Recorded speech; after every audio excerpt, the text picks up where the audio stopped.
Hello everyone, welcome to Analog IAS current affair analysis for 1st June 2020, and these are the articles we'll be dealing today. The first article for the day is taken from the Hindu and it is titled "It's Time for Universal Basic Income Program in India." Now before starting, let us have a look at what universal basic income actually means. The basic premise behind this conception of universal basic income is to put money into the people's hands so that they can consume more and therefore they can protect the economy from a complete slump. So, universal basic income is more like an unconditional transfer of money directly into the accounts of people.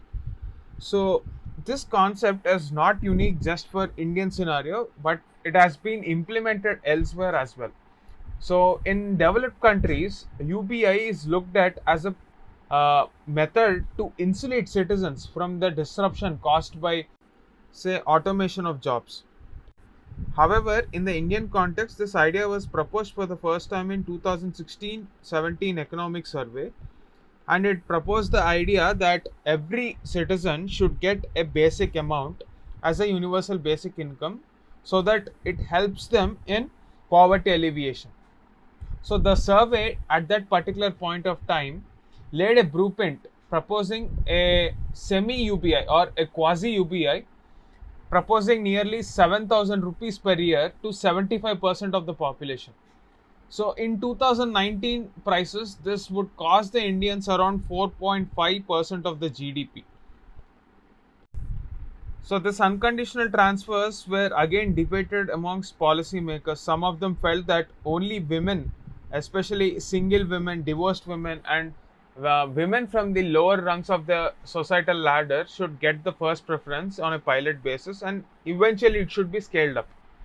So, in the wake of this COVID 19 crisis, the conception of universal basic income has come into the picture again.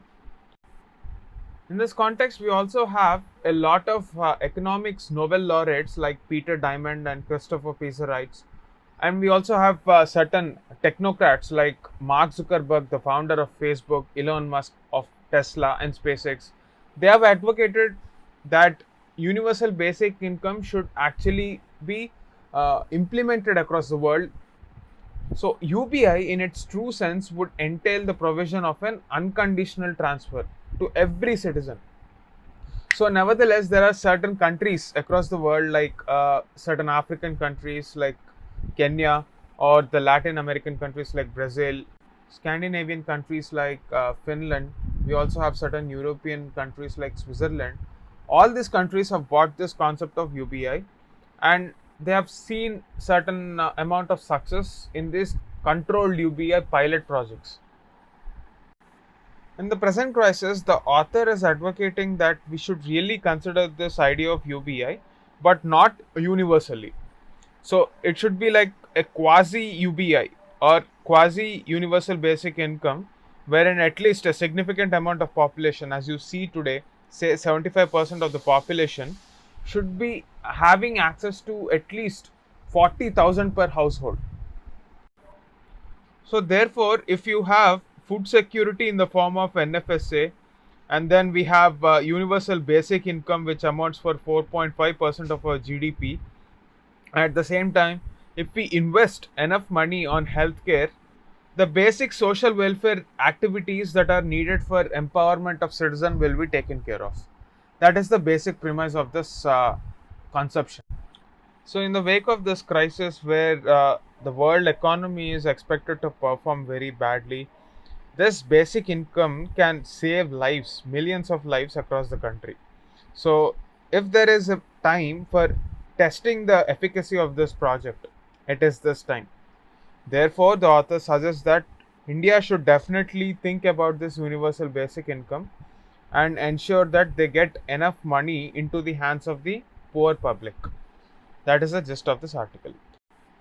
The second article for the day is taken from the Indian Express and it is titled Battle for Hong Kong. So, this is in the backdrop of the fight for democracy in Hong Kong. If we go back into the history of Hong Kong was actually a former British colony. So, even till 1997, it was under British control. and in 1997 it was handed over to mainland China. But it became a special administrative region, uh, meaning that it had certain autonomy. It is governed by a mini constitution called the Basic Law. So, the underlying principle behind this Basic Law, which defines the relationship between Hong Kong and China, mainland China, is called One Country, Two Systems. This means that autonomy of Hong Kong will be ensured by this document.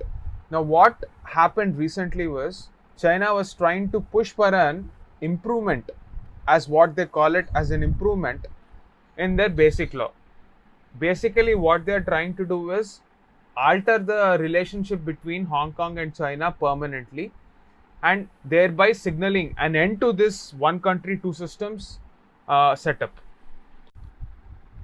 If we go further back into the history of this Basic Law, this constitutional document is a product of 1984 deal between UK and China, wherein China guaranteed that Hong Kong's liberal policies, system of governance, independent judiciary, and individual freedoms, all this will be ensured from 1997 till 2047, that is for a period of 50 years. So, since the handover of Hong Kong in 1997, Hong Kong residents have actually from time to time taken to streets to protest against Chinese mainland because they felt that their freedoms have been curbed upon. So, as a part of this, you hear something about Umbrella Revolution, which happened in 2014, wherein many millions actually took to streets to protest against China, protect their democratic rights. So, way back in 2003, the Hong Kong government wanted to introduce a basic law wherein there is a national security clause attached to it. So, the proposed national security law prohibits all kinds of political association or all kinds of democratic rights in Hong Kong. So, ever since 2003, there have been protests against this kind of centralizing tendencies from mainland China. So, last year, even in 2019, there was an extradition law which tried to take away all the rights that Hong Kong residents had, and this was protested severely against by pro-democracy activists. Another dimension that this article is trying to explain is the India and Hong Kong relationship. So, in the 19th century, Indian soldiers and traders were involved in securing that port area in Hong Kong because it was a British colony. In the 20th century, Indian migrants and entrepreneurs were central to the economic development of this region. Now, in the 21st century, when the world is actually witnessing a transformational change, supporting Hong Kong in this times of crisis is a matter of ethical issue for Indian government. So, at the same time, we also have to take into consideration the impact of diaspora, because Hong Kong has a significant Indian community as well. There are nearly 40,000 Indians in this region. But time has come for Indian government to take a stance, because it till now it tried to avoid all sorts of conflict or getting into the conflict of Hong Kong politics. But right now it is stuck in a triangle between China, Hong Kong and US. So it has strategic interests in all the areas.